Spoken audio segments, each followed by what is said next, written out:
Qala Ibnu Athaillah, la yushakkikannaka fil wa'di adamu wuqu'il maw'ud. Janganlah engkau menjadi ragu jika apa yang dia janjikan belum diberikan. Saya sering menyampaikan bahwa Nabi bersabda, kullu da'watin mustajabah. Semua doa pasti dijawab. Tapi kapan diberikan? Itu janji Allah, suka-suka Allah. Jangan pernah memperlakukan Allah seperti budak, apalagi memperlakukan Allah seperti anak buah. Minta sekarang, jadi sekarang juga. Allah itu Rabbul Alamin. Rabbun, bahasa Arabnya dapat diartikan Tuan, pemilik. Kita justru dimilikinya, bukan kita yang memiliki Allah. Jangan kebalik-balik. Jangan pernah ngomong, aku udah minta gak dikasih. Emang kamu siapa? Saya udah bertahun-tahun minta gak dikasih-kasih. Lalu, ya iya. Terus kamu siapa? Bisa maksa-maksa Allah. Emang Allah bapaknya? Emang Allah anaknya? Emang Allah anak buahnya? Kan bukan. Kita nggak berbuat apa-apa untuk Allah, terus minta-minta sesuatu. Malu. Pilih. Tidak minta dikasih, minta dikasih tapi waktunya suka-suka dia. Pilih mana Pak? Nggak minta. Apa yang harus dilakukan? Tunaikan tuntutannya. Apa yang dituntut dari kita? Wa'bud rabbaka hatta ya'tiyal yaqin. Sembahlah Allah, kenalilah Allah sampai kamu benar-benar yakin. Kalau terjemahan biasanya yakin diartikan al-maut. Kalau saya enggak, ya.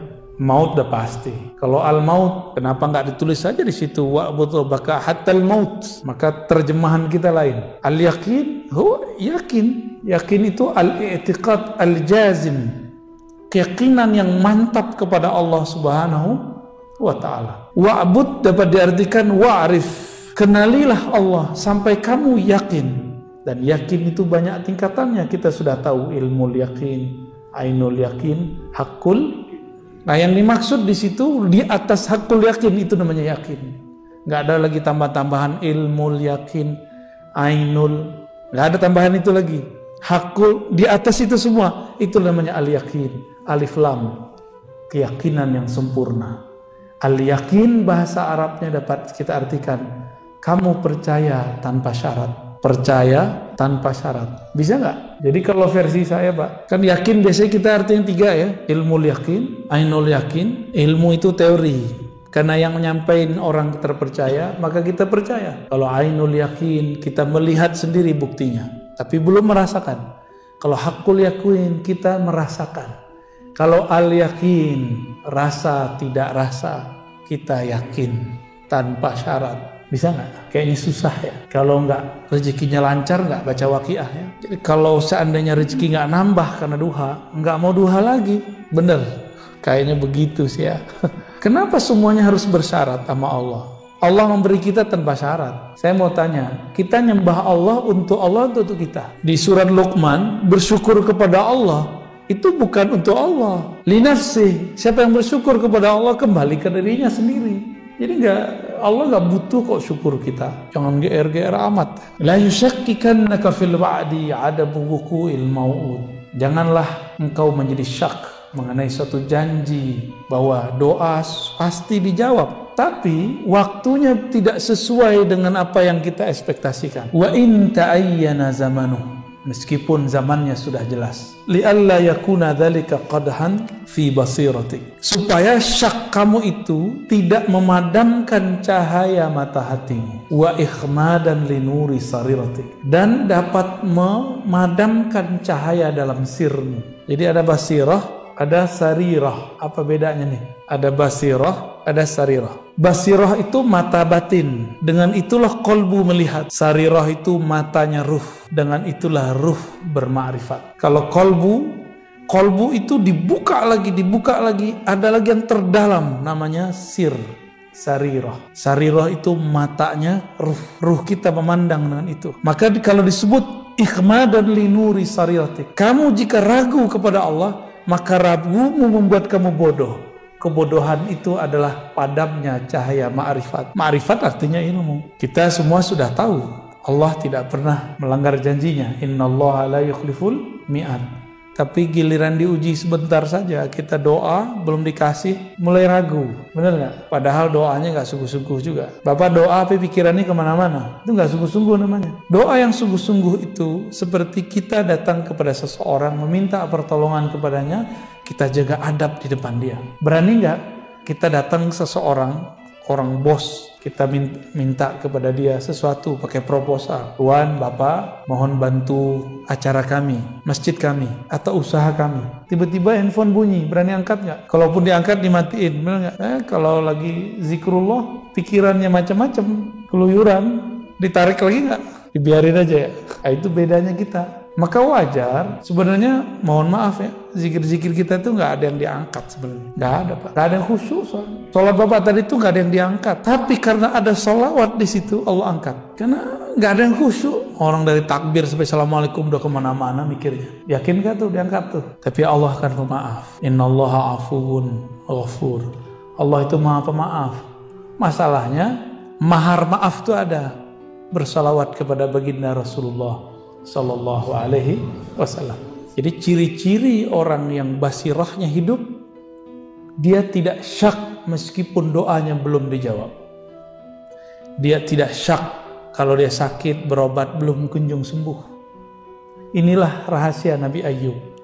Nabi Ayub ditegur sama istrinya, Mas Ayub, kira-kira begitu ya. Kamu kan Nabi Allah, kekasih Allah. Orang-orang kalau ada apa-apa minta doa sama kamu, masa kamu masalah kutilan kulit begitu aja nggak berdoa kepada Allah? Kata istrinya. Nabi Ayub bisa sabar dengan semua kata-kata orang di luar, tapi beliau langsung tersinggung. Bukan tersinggung terhadap dirinya, tapi tersinggung istrinya kenapa tidak bisa sabar. Ya, kok istrinya mulai meragukan? Kamu kan nabi, masa nabi? Nah, gitu. Masa nabi? Akhirnya Nabi Ayub mengatakan, pergilah kamu. Jika kamu tidak tahan bersamamu, pergilah. Tapi jika kita ketemu lagi nanti aku akan pukul kamu. Tapi itu istri paling baik. Wajar ya. Di zaman dulu nggak boleh istri ngeluh. Ngeluh dikit boleh cerai. Betapa pemaafnya Allah sekarang di masa syariat Nabi Muhammad. Istri ngomel-ngomelin kita gitu, maafin aja kan. Mohon maaf Bu ya. Di zaman Nabi Ibrahim punya mantu. Sesekali dia kunjungi anaknya lagi keluar rumah. Kata Nabi Ibrahim, ternyata mantunya lupa ini mertua dia karena jarang datang. Karena nikahnya waktu itu tidak ada Nabi Ibrahim. Nabi Ibrahim tidak hadir saat Nabi Ismail nikah. Dites sedikit doang. Gimana Neng nikah sama Mail? Kira-kira begitu Pak kalau bahasa sininya ya.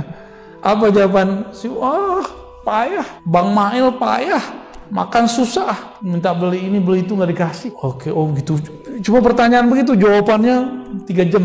Apa kata Nabi Ibrahim? Nanti sampaikan ke suamimu. Aku ini orang penting baginya. Kalau suamimu pulang, sampaikan ganti pasak pintu ya. Pergi Nabi Ibrahim. Gak lama pulang Nabi Ismail. Nabi Ismail tuh tahu ayahnya baru datang karena penciumannya tajam. Itu bukan penciuman hidung, Pak, penciuman batin. Nabi Ismail langsung nanya. Tadi ada orang datang ya? Langsung nanya. Iya Mas. Terus apa pesannya? Ya langsung nanya. Jadi Nabi Ismail punya firasat nih. Apa pesannya? Karena dilihat gak masuk, cuma di luar aja. Berarti ada sesuatu nih. Kalau babe gue gak masuk ke rumah bahaya nih. Kira-kira begitu. Kata orang tadi, orang aki-aki tua tadi, udah jelek, rewel lagi gitu. Punya pesan lagi. Lah pesannya apa? Ganti pasak pintumu. Oh gitu. Ya sudah, besok aku antar engkau pulang. Oh, maksudnya apa Bang? Kamu pasti membeberkan aibku, kelemahan suamimu. Tuh hati-hati tuh ngomong di status, terus Facebook tentang perihal-perihal kelemahan rumah tangga. Emang gak ada lagi tempat cerita. Sampai harus berbicara, harus nyatet status. Coba hidup di zaman Nabi Ismail, di syariat Nabi Ibrahim, boleh dicerahin. Ya, malah disuruh. Tuh kalau dihitung sekarang banyak gak perempuan yang pantas dicerai? Tunggu dulu Bang. Cowok-cowok juga pantas digugat cerai. Bapak Ibu yang bukan Allah, syariat zaman dulu itu betul-betul ketat. Di zaman nabi-nabi terdahulu tidak boleh ngambil harta rampasan perang, nggak boleh. Di zaman Nabi boleh. Di zaman Nabi terdahulu zakat itu wajib 10%. Di zaman Nabi Muhammad ada pilihan-pilihannya 2,5%, 5%. Makanya sampai sekarang agama tersebut yang masih ngikut katanya agama nabi-nabi terdahulu masih 1/10. Wah, gede banget tuh Pak 1/10 itu. Makanya di negara-negara Eropa yang maju, gereja-gereja sepi karena pajaknya sudah mahal, asuransinya mahal, ditambah kalau masuk gereja 10. Gereja sono Pak ya, kalau di sini saya nggak tahu. Kalau di kita ada juga LDIU lebih parah lagi, bisa di atas 10 dia. Jadi kita hidup di Indonesia BPJS cuma 100.000, 120.000 udah deh. Udah ngomel tiap hari ya nggak? Coba Bapak kalau dipakai Eropa, pajak 40%. Berani nggak hidup di Eropa begitu? Makanya wajar sekolah di sana gratis. Tol nggak bayar, tapi parkir bayar Pak. Parkir sono langganan. Jadi kita ini karena nggak pernah keluar, selalu ngomong, wah negara ini negara zolim. Kita nggak mau perbandingan. Kalau nggak suka kritik aja, nggak usah bilang-bilang zolim. Emang situ ngerti luar negeri, ya. Kalau nggak ngerti-ngerti amat, kita mending uskut, kul khairan liyasmut, atau diam, itu lebih baik. Ya. Apalagi kan anak muda Pak sekarang belum kemana-mana. Saya gergetan dengerin orang-orang begitu. Kita nggak seneng aja, tapi jangan berlebihan gitu. Abuya Ar-Razi Hashim menjelaskan dalam pengajiannya bahwa basyirah adalah mata batin yang memungkinkan kolbu untuk melihat, sementara sariroh adalah mata ruh yang membuat ruh bermarifat. Dia juga menegaskan bahwa keraguan terhadap Allah menunjukkan kebodohan yang memadamkan cahaya makrifat. Adapun pointernya tentang basyirah adalah mata batin, fungsi, memungkinkan kolbu, hati, untuk melihat sariroh adalah mata ruh, fungsi, memungkinkan ruh untuk bermarifat keraguan terhadap Allah. Keraguan pada Allah dikategorikan sebagai kebodohan. Kebodohan ini menyebabkan padamnya cahaya makrifat. Penjelasan ini disampaikan oleh Abuya Dr. Ar-Razi Hashim dalam salah satu pengajiannya